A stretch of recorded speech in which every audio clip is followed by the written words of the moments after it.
Here's your news for August 17th, 2020. And your headlines for today include: man arrested for stalking and attempted kidnapping of Sonya Deville. Deville reacts. Yet another wrestler passed away at an early age. Dustin Rhodes teases the return of unique Bulldog finisher. Full roster revealed for WWE 2K Battlegrounds. WWE likely planning cliffhanger ending for top SummerSlam match. Spoiler on why WWE is holding Payback pay-per-view. Shocking identities of two new members of Retribution revealed. Chris Jericho says that WWE leaked vital information pertaining to AEW. Did AEW reach out to Braun Strowman? Braun admits the truth, and more. We are kicking off today with some concerning news regarding Sonya Deville, as the SmackDown superstar was the victim of an attempted kidnapping this week.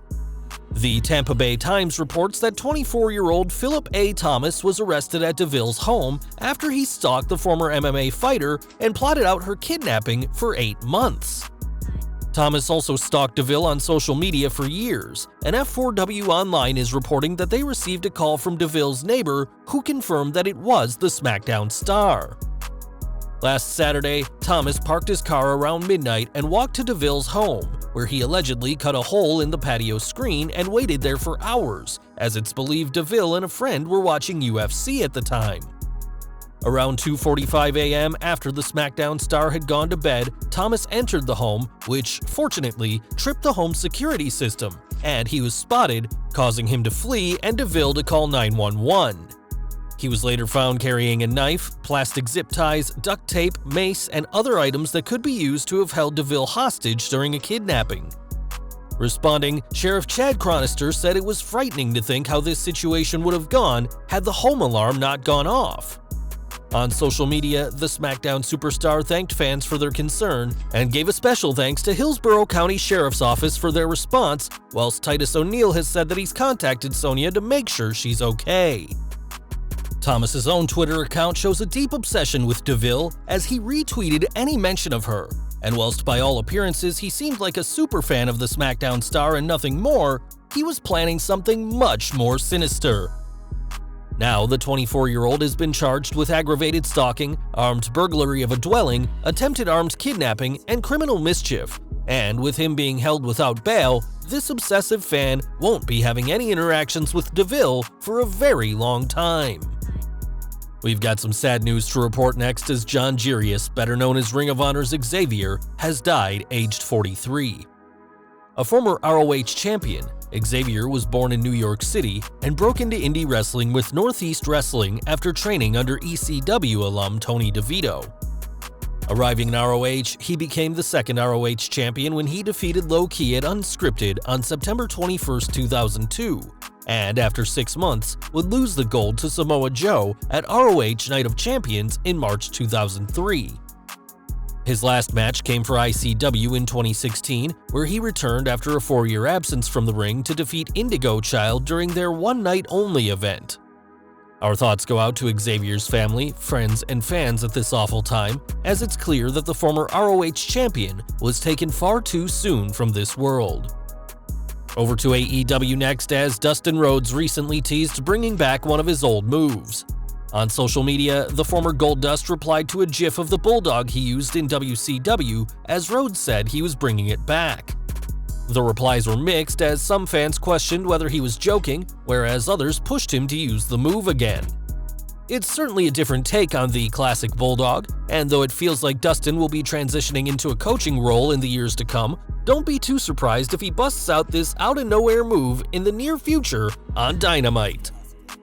Over to WWE now, and with 2K Battlegrounds just over a month away, the full roster of the game has now been released. The new game will be much different than the usual 2K games, as it'll focus on arcade-style combat, and there will be a total 70 playable characters for fans to enjoy at launch, with others to be released later on as DLC. The game will be available on PC, Xbox One, PS4, Stadia, and Nintendo Switch, which will mark WWE's first game on the Switch since the disastrous release of WWE 2K18. It'll be interesting to see how WWE Battlegrounds does after 2K20 was universally panned by critics and fans alike, And hopefully this new style of WWE game will be much better received when Battleground launches on September 18th. Before Battleground launches though, we've got WWE SummerSlam this weekend, and the company is reportedly planning something big for this Sunday's pay-per-view. With Payback taking place just 1 week later, this won't give the company much time to book new matches for the August 30th show. And on Wrestling Observer Radio, Dave Meltzer speculated on the company having the biggest party of the summer and on a cliffhanger. He said, "I think the key will be, an angle at SummerSlam will lead to an immediate rematch. We'll see what that is, whether it's Drew and Randy Orton. One of the two major championship matches will build toward an immediate return." It's entirely possible that fans could see Orton and McIntyre or Braun Strowman and Bray Wyatt face off at Payback just a week after their SummerSlam matches, and fans shouldn't be too surprised if either the WWE Championship or Universal Championship matches end on a cliffhanger. Over to AEW now, and whilst Dynamite has a great home on TNT, the NBA playoffs are getting in the way right now, which will span the next month.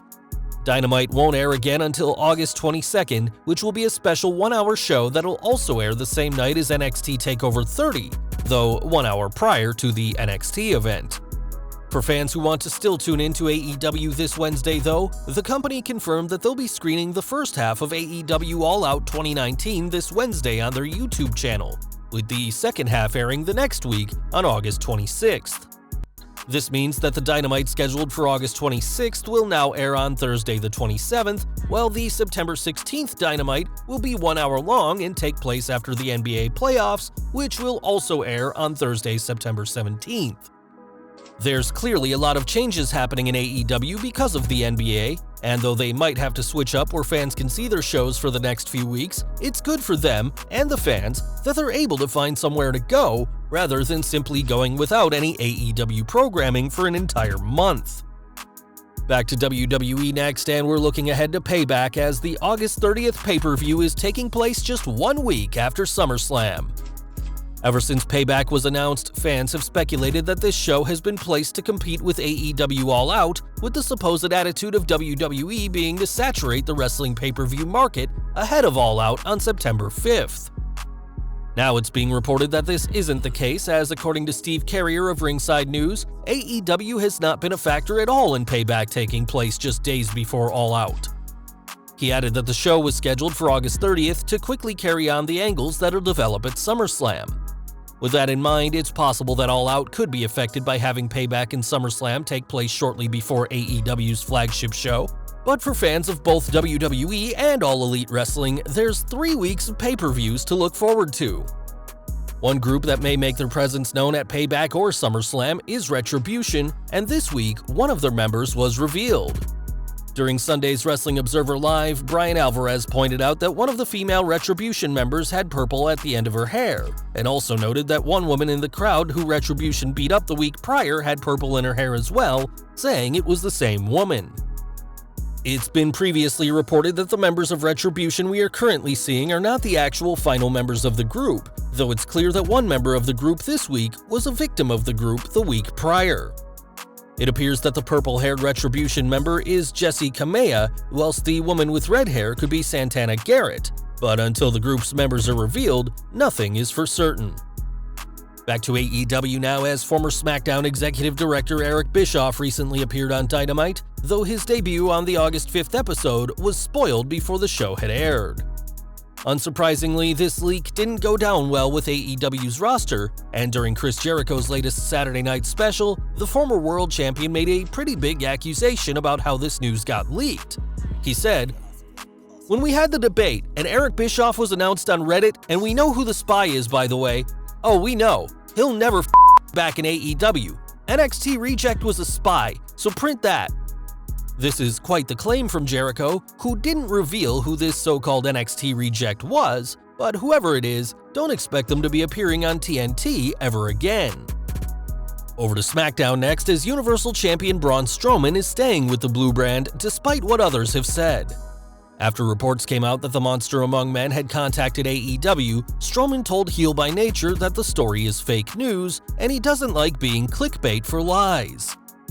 In July last year, Strowman signed a new 5-year deal with WWE before it was announced that Dynamite would be on TNT, And given that he's the top star on SmackDown, the reigning Universal Champion, and with a huge match at SummerSlam, it's clear that Strowman is here to stay. And we're ending today with more Strowman news, as the Universal Champion's past with Alexa Bliss has been the focus of SmackDown as of late. During the original Mixed Match Challenge, a romance between the two was teased, and on the latest SmackDown, Bliss said that there was something between them. On Wrestling Observer Radio, Dave Meltzer explained why this storyline, which hasn't been used in over a year, was brought back, saying, "It was sort of there that there was a connection with Team Little Big, and she was bossing him around and he had a crush on her. It was years ago and it hasn't been touched in years, now they're bringing it back. They gotta find something, but at least now they're trying something that's working." Whilst there may have been a spark between the two before, Strowman's actions as of late have certainly been against Bliss, and we'll have to wait and see what influence the former Women's Champion has on Strowman's Universal title match against The Fiend this Sunday.